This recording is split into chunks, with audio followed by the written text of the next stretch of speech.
ইঁচড়ের তো অনেক রকম রেসিপি খেয়েছো, একবার এইভাবে ইঁচড়ের মালাইকারি বানিয়ে দেখো।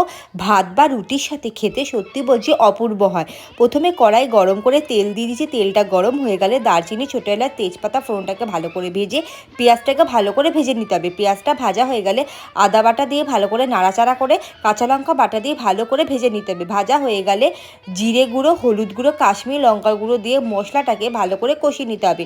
অল্প জল দিয়ে মশলাটাকে ভালো করে কষানো হয়ে গেলে সেদ্ধ করে রাখা নুন হলুদ দিয়ে ইঁচড়টাকে দিয়ে ভালো করে মশলার সাথে মিশিয়ে নিতে হবে। মেশানো হয়ে গেলে পরিমাণ মতো নুন চিনি দিয়ে ভালো করে মিশিয়ে নিতে হবে। ডেসিকেটেড কোকোনাট দিয়েছি, তোমরা চাইলে নারকেল কোড়া দিতে পারো। ভালো করে মিশিয়ে নিতে হবে। তারপর এক বাটি নারকেলের দুধ দিয়ে ভালো করে নাড়াচাড়া করে ঢাকনা বন্ধ করে সেদ্ধ হতে দিতে হবে। ঢাকনা সরিয়ে যখন দেখবো সেদ্ধ হয়ে গেছে, গরম মশলা গুঁড়ো, ঘি দিয়ে হালকা নাড়াচাড়া করলেই হয়ে যাবে ইঁচড়ের মালাইকারি।